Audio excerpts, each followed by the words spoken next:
Hello, welcome to Big Red Journeys. I'm your host, Big Red, and on today's journey, we're doing something special because we're up here in the Oakland Bay Area, and we're going to check out the Chabot Space and Science Center here.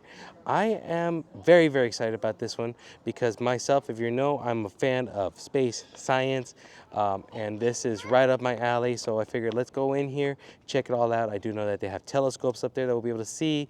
There's a planetarium where they're doing some movies, hands-on experiments, and all cool exhibits in space history. They have some actual artifacts and memorabilia from the years of space exploration. So let's go inside and check it all out. So if you care to follow along me on this journey, let's go. There we go. Let us check it out. General mission hours.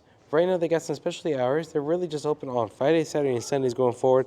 Monday through Thursday they are closed. Adults 12 and up, 24. Children 2 to 12, 19. Seniors 65 and over at $19. Of course, if you are a member, it is free. Membership levels starting at about $125 for individuals, 2 people per visit, all the way up to $425 for a science supporter, 8 people per visit. This is where the main atrium area is. You can see there's the NASA Ames Visitor Center over there. The Planetarium is to the right-hand side. We'll go check out a video over there later. They also have a theater. And of course, they are ADA accessible with an elevator. But let's start off here at the beginning, which is going to be talking about, well, NASA in space. We have an Astro Rocket Series 3 right here. Well, that's a big boy. This is a real rocket that delivers satellites to space. Designed and manufactured by Astra, a local private company in Alameda, California. A Skylab 3 suit. This was worn by Ed Gibson while training for the Skylab 4 missions, which launched in '73. Skylab was NASA's first step into building and sustaining a long-term space station. So this is his actual suit right there. So the NASA Ames Visitor Center is actually the area in Moffett Field, which is in Silicon Valley, which is not too far away from this area. An actual Project Gemini spacesuit, doesn't say who wore it, but Project Gemini, of course, from '64 to '66. Look at this. Wow. Layers of nylon, Nomex material, and a rubberized bladder layer to hold in the air pressure. A 1/3 scale model of NASA's Kepler Space Telescope searched for extrasolar planets from 2009 to 2018. Yeah, see, here is the where we're talking about Ames Research Center. There's where we are right now in the Chabot Space and Science Center in the blue, and the Moffett Field in where it's at is just below down there in Silicon Valley, not too far away. 8 areas of expertise there, from cost-effective space missions, IT and computing, aerosciences, space and earth sciences, intelligent adaptive systems, entry systems, air traffic management, and astrobiology and life science. This is cool, a Mercury era spacesuit, Project Mercury from '58 to '63. Who knows? John Glenn could have potentially worn this suit at one point. Examples of some satellites. You got Pioneer 6 through 9, which is that one right over there. Pioneer Venus Project. You got Pioneer 10, that one right there. Pioneer Venus Multiprobe, and then the Galileo probe for Jupiter. Some video of actual spacewalking going on the International Space Station. And then continue on to the next parts. Looks like it's organized into 3 zones. We got flight, how we get to space, tech tools, what we invent to explore space, and exploring, in other words, other worlds, why we even go to space. So first up is flight. There's an example of a wind tunnel with a aircraft model up there. They're obviously testing the aerodynamics of it on this robotic arm. Ooh, what's this? This is a depth model for wind tunnel tests. Adaptive deployable entry and replacement technology. Oh, it's a folding heat shield model. That is pretty cool.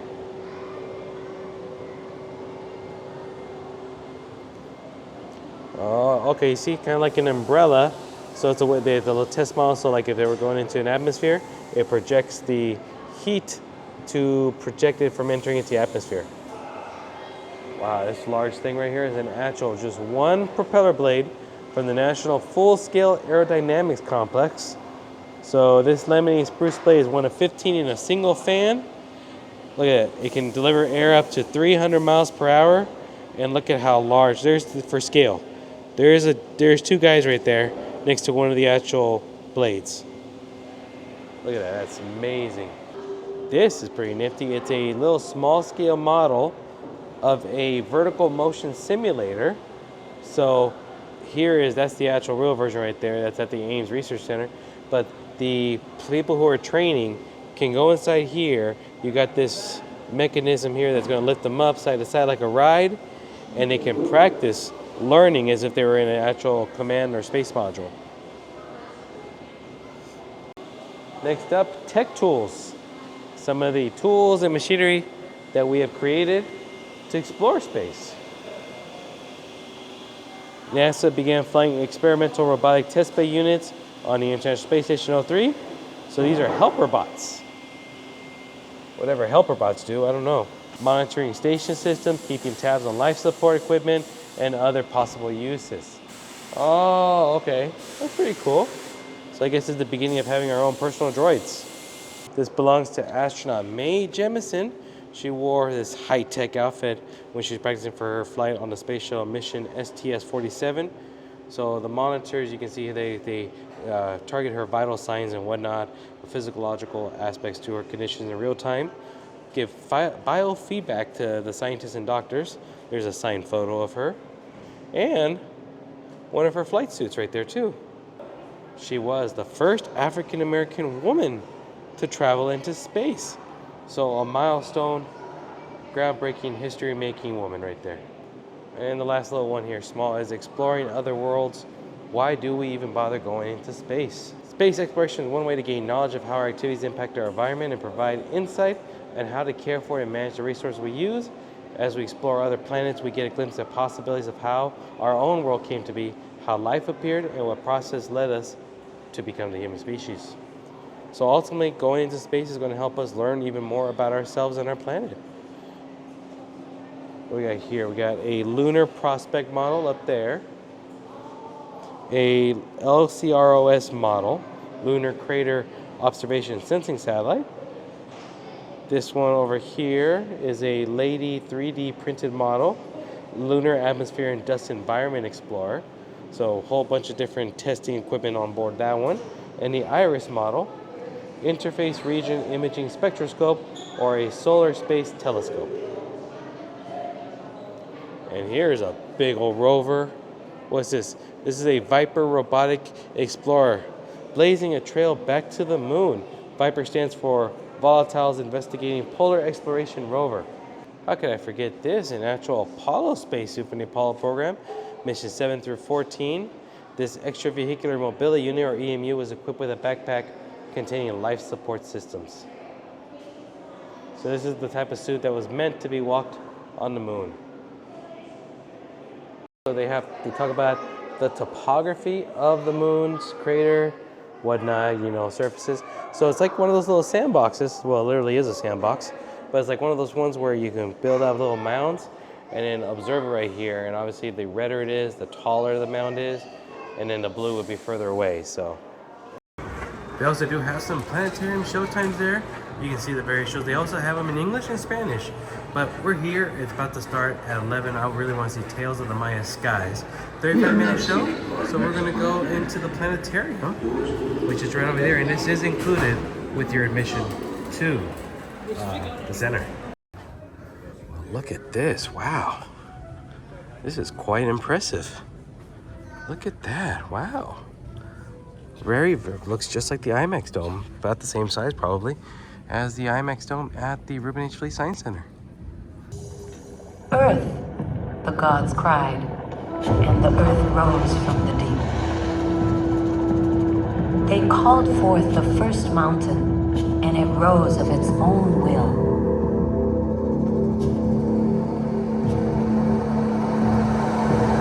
This was the dawning of the Maya world. They were able to create a powerful and complex culture. Let's go back to the time when my ancestors built this great city in the jungle.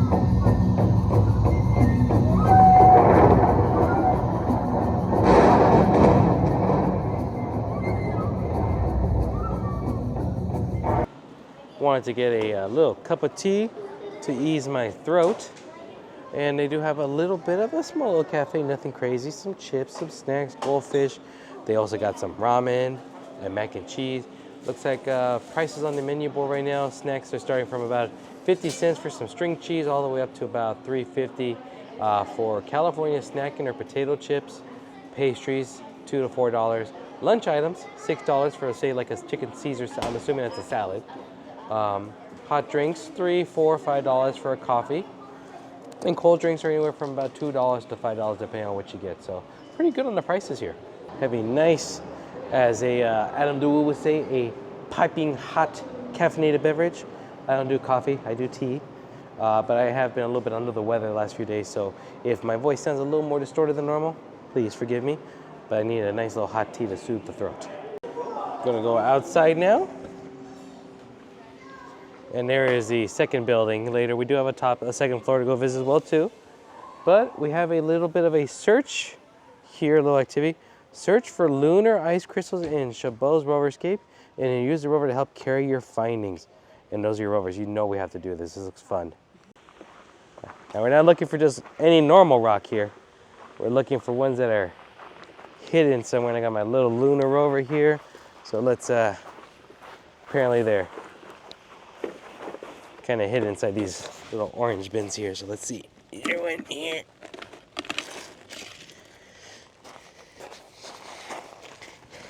Nope, not one in there. Oh, here's one. Found one. I lost one. I found one.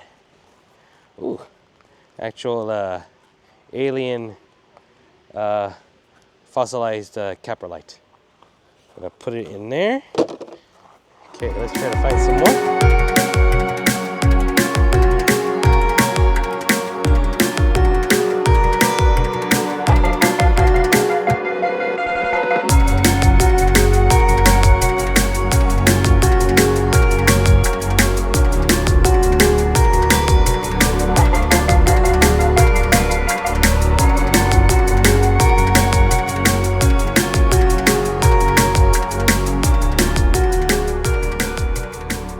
Take one favorite crystal inside to the glove box, hide your crystals for others to find. Okay.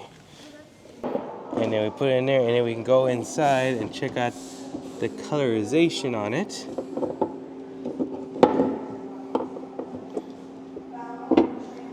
Okay. So you can see that it definitely glows. There's a flashlight in here too to see how your crystal glows. Okay, yeah, it glows. Okay. Is it magnetic?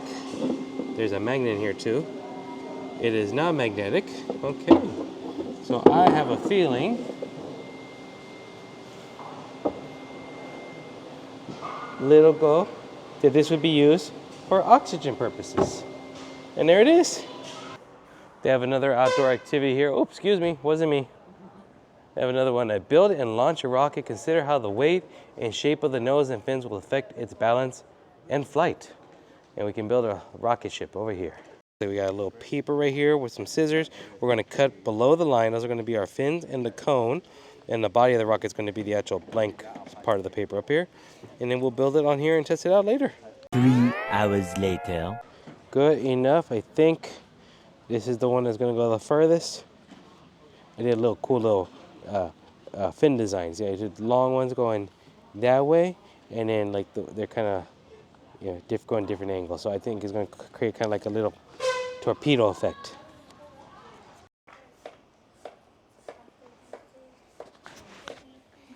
There it is. Press the button. Wow. That was a...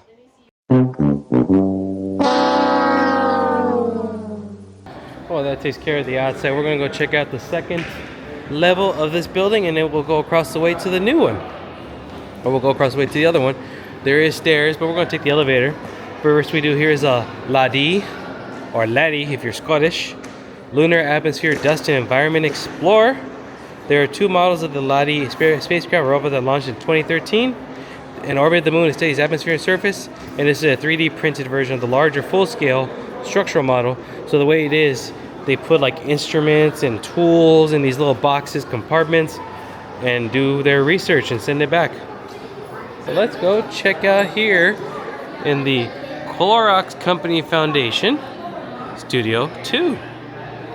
What is in here? Ooh. Westerlund. The illuminating mural is a Hubble Space Telescope image of Westerlund, a cluster of young forming stars in the Milky Way. Very pretty. Some examples of what are called stretching mirrors. This is what scientists use, like on satellites and whatnot, to redirect light for energy. They call it adaptive optics. Definitely a Russian Soviet, CCCP. It's a 7K Russian Soyuz descent module, the first generation of Soyuz spacecraft to use from 67 to 71, acquired by Chabot from Russia. Wow. So essentially this is what the astronauts, when they return back, this is where they would actually be in as the module returned back to Earth and then crash landed in the water or whatnot to be picked up. You can see how they got 3 crew members in there. Pilot, commander, navigator, I'm assuming. But clearly not a lot of room for comfort. Just imagine having to descend in there for, I don't know, I believe the descent is just minutes, but you're tossing and turning like a washing machine in there. Definitely not comfortable. And that is, yes, it is a vacuum toilet. So you have the little cup right there, which the male astronauts would urinate into. I believe that's obviously where you can do your business number 2s. And then you have this filtration system that captures all the elements. And I do know that they have a way that they can actually recycle the water from the urine, but I don't know if this one in particular has that capability. But that is a space toilet right there if you ever wanted to use one.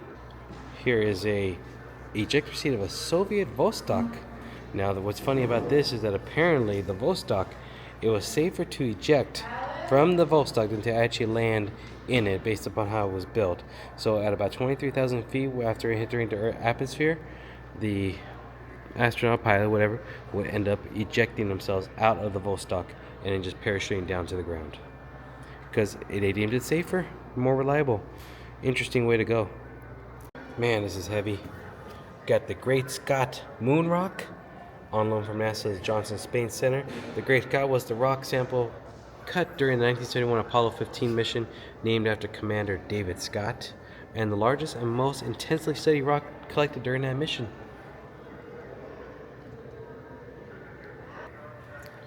I'm assuming this is a photo taken, or a collection of panoramic photos from Apollo 15 when they're doing some space explorations or moon expeditionary testing. Here you can see there is the moon rover. There is one of the astronauts collecting samples, doing some sort of testing. And then there's the shadow of the astronaut doing the actual photo taking. Little mini replica version of what would be considered, mission control. Obviously they have different computers and people manning the computers, talking about life support system, health of both astronaut as well as the spaceships, making sure all systems are go. You can't really see it. You can kind of see in the background, but once somebody stands and puts their shadow in there, all the true colors in the shadow really come out. So they got one of these cool little flashy rooms here. So they got a little strobe or flash. So once it hits down to 0, you can see the person before us did a little pose right there. And it just reflects the your pose or stance or whatever you want to do on here. It's just a little UV reflector. So we're going to do that right now. Yeah, just like that. Continue on talking a little bit about the solar system here. And they even have, as you can see, planets to scale, except for the sun. So, well, maybe, I don't know, maybe the sun in retrospect to the scale. I don't know, but we'll say that's the scale right there comparatively. But you got Mercury, Venus, Earth, and Mars.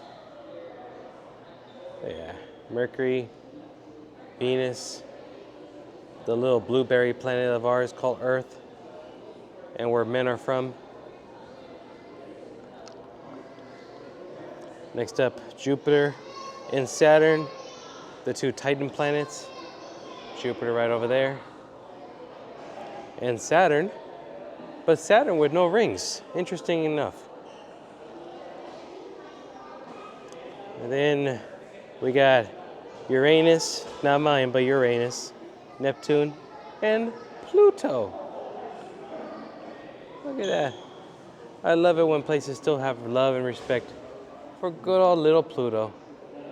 But this is a replica of Sputnik 2, the dog cabin, where the very famous Laika, Russian for Barker, made her one-way voyage to space. And obviously she was groundbreaking in that. Obviously due to her efforts, scientists were able to study the effects of space on future astronauts and of course other animals that would eventually make their way up there. And yeah, this is a replica of what her last place was here. But we go from one animal species to another. We got a rodent habitat here. Living space for mice on the International Space Station. Spaceflight has been shown to affect living things in different ways. So studying mice that travel space and comparing them to mice on Earth helps us understand spaceflight and how it affects humans better. This is interesting. This is an avian development facility which actually had quail eggs inside of them. It incubated quail eggs inside. On a 2001 space mission, the Japanese decided to take quail eggs up and study the effects of weightlessness in space of life. So look at this. That is crazy. So you can see they slot the little eggs in there, incubate them, and see if space affects it at all. Wow, all the animals are here today. This is a frog embryology unit used in the early 90s, designed to provide a ventilated and temperature-controlled home to 4 female frogs, as well as a group of developing embryos. And then they were separated into zero-gravity group and an on-Earth gravity group to observe the differences. Wow, that is crazy cool. Model of what was Sputnik. That's pretty interesting. Got some sort of rocket up here. This is interesting, a turbulent orb. So a turbulent orb, there's oil and water and like glitter stuff in here. But when it spins, there's a little motor inside that spins it constantly going this way.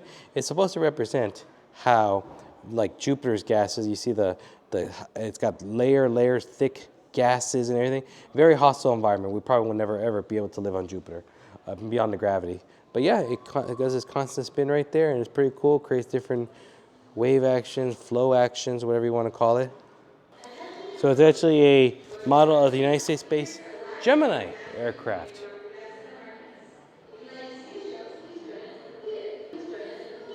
But we got Studio 3, telescopes, and the observation deck here.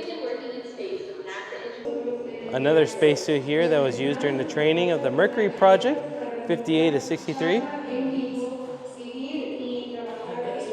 Take some steps on the moon right there. Got the moon backdrop over there.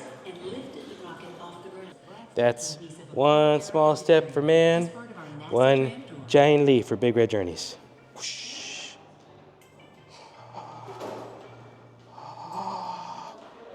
We got this interesting motorcycle looking sea here. It's phases of the moon.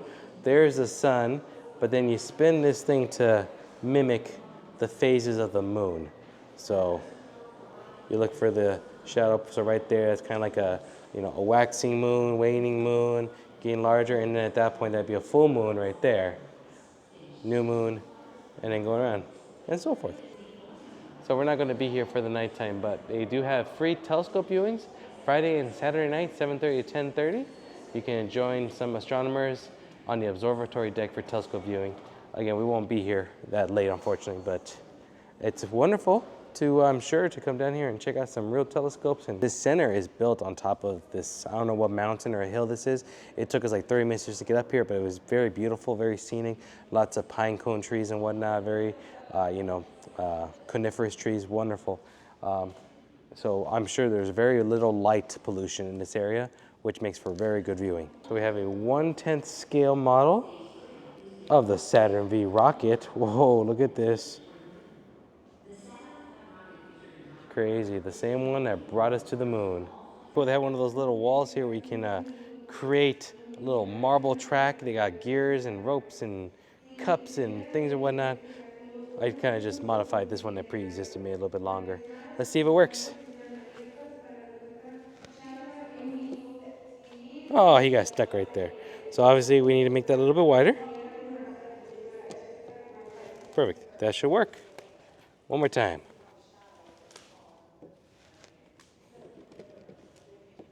Oh, oh, it went backwards. So the gap here was too much.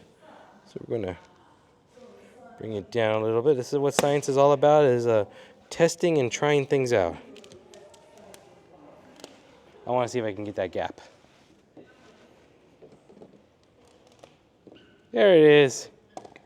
Oh, hole in one, perfect.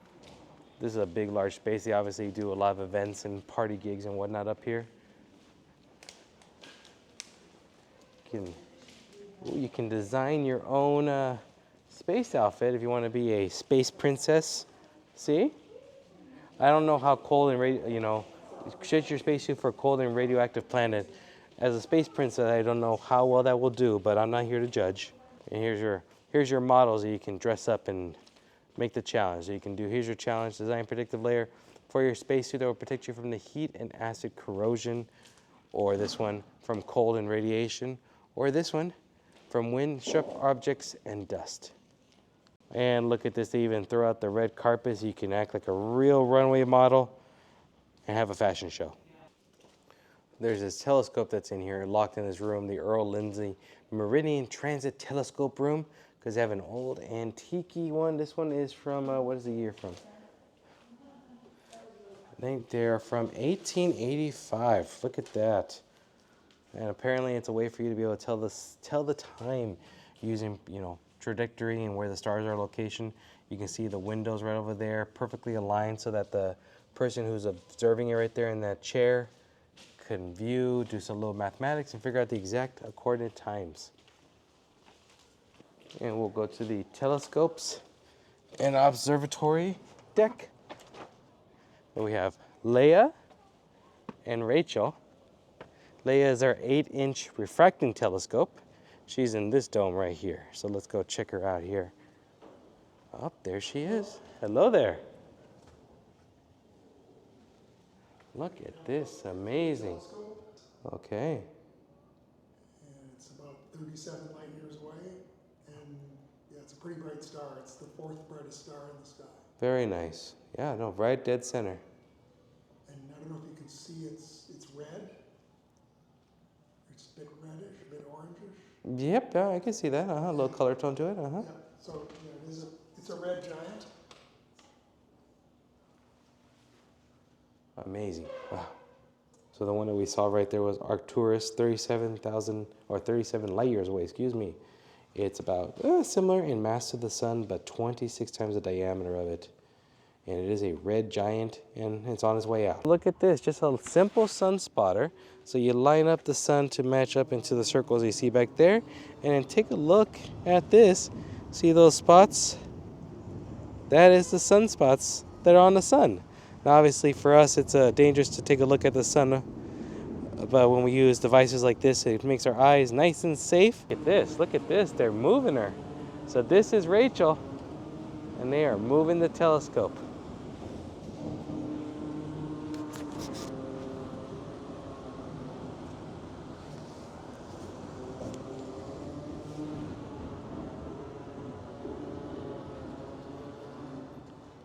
Oh yeah, look at this, she's a beaut. Wow.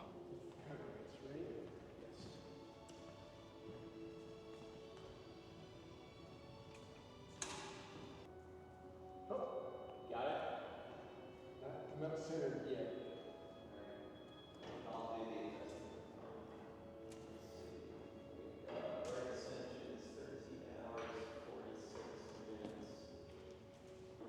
Wow. Look at that, that's amazing.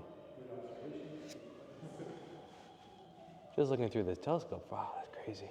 It's crazy. That is crazy, I like this. That is Venus. Like, that's the planet. It's like right there. So that is a beautiful, beautiful sight. That is a gorgeous telescope. Venus was in full bloom. Small little dot, but it was still so cool. This is fun. I'm a huge fan of space exploration.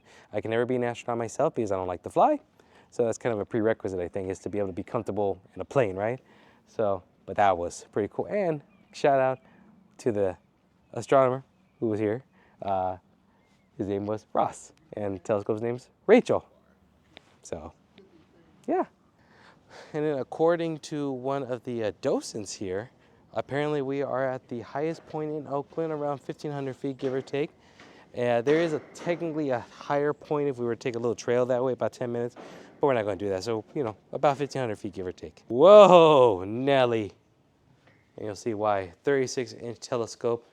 She's not being used right now at the moment, but of course, more modern of a telescope, much larger lens, so we can definitely see some real up-close imagery. A little explanation of how telescopes work. If you're not familiar with telescopes, what they do, big old lenses and mirrors and whatnot, they essentially take the object, then flip it. They essentially take the image, then essentially flip it around.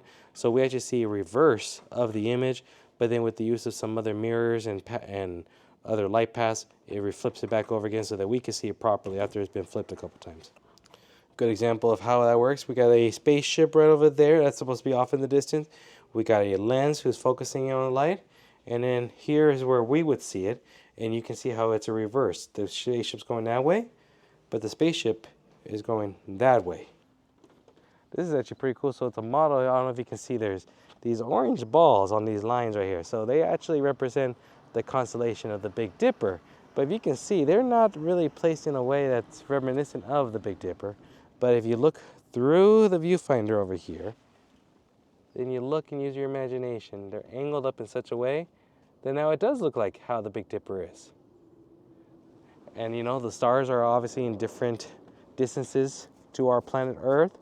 Just funny how they end up being aligned just perfectly to create those little images that we have thought of so many years ago. See here, fun stuff. Let's do something fun. Tell me a joke. I used to think I was indecisive, but now I'm not so sure. Ah, I get it. Give me another good joke. Why do seagulls fly over the sea? Why? Because if they flew over the bay, they would be bagels. Ah, he got me there. He got me there. Good. Okay. Good job, Jibo. I'll see you later. That's going to do it for the observatory aspect too. We're going to check first floor one more time, and then of course end it at the gift shop. But saving the telescopes really for last. That's the best part about it. And they do different trajectories, or I guess spots of interest. Stars. Venus was cooler. The last one we saw, the star wasn't really visible, and of course, you know, atmospheric conditions do affect the visibility of it, but that was pretty cool. So definitely worth it. The volunteers and the scientists that are working here answer all these cool questions, and it's just amazing to be in front of technology that's 110, 120 years old and it's still working so well. Let's see what they have here. Some science-related jewelry. Oh, there's like those little mirrors that we saw earlier. I don't know what that is. That's pretty cool. A little cuteness right there. You can get a planet keychain with the logo on there, the moon. Who wants some science socks here? That's pretty cool. Oh, look, a little stuffed animal that's in the shape of the sun. Is this supposed to be the moon? Probably. Get yourself your own little mini telescope. Start observing the skies. Or you get a little bit better one here. This one for Explore First Light and 114 millimeter for $279. Oh, of course, we gotta get some apparel here. We got the Chabot Space and Science Center Oakland NASA shirt. Oh, the polar lander. Oh, that's so cute. Missing since. Oh, that's so sad. I love it though.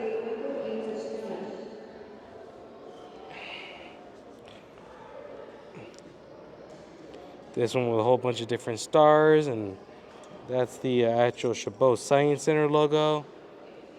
Oh, look at that, a NASA Pride shirt. That one looks really cool, I like that. Space Camp 69. Oh, look, City Connect colors. And little mini space outfits that you can get as well too. Ooh, how about this one? Is this one for sale? This educational display only. An extravehicular EVA suit. This is from Michael E. Lopez Alegria, Russian Orlan spacesuit. So this is a Russian. Look at this. So what I love about him is that that is his official NASA photo. He had to take it with his dogs, and his dogs decided to give him some kisses and love, and he has probably the best NASA photo of all. That's his official NASA photo. That's pretty cool. If you don't have the space suit, you can have the hoodie. That's actually really cool. I like that a lot. Commander, NASA logo, space shuttle, and it's a zip up the way I like it. And of course, astronaut ice cream in various flavors: Neapolitan, vanilla, mint chocolate chip, cookies and cream. Well, that's going to do it for today's journey here at the Chabot Space and Science Center. Had an absolutely amazing interstellar time here, and I hope you did as well too. So we're just going to check out a couple stars here. Maybe I'll find a planet and name it after me. That's the best way to do it. So if you did enjoy this video, do me a huge favor, give it a big thumbs up for me. Second, subscribe if you're new here, haven't done so already. And third, hit the notification bell. Of course, follow me on social media at Big Red Journeys, TikTok, Twitter, Instagram for even more content. So for me to you, thank you, and see you on the next journey. Oh, there's one right there. Oh no, that's just a speck of dirt. Never mind. Oh, no. Is that an alien? What's going on? I think we're being invaded.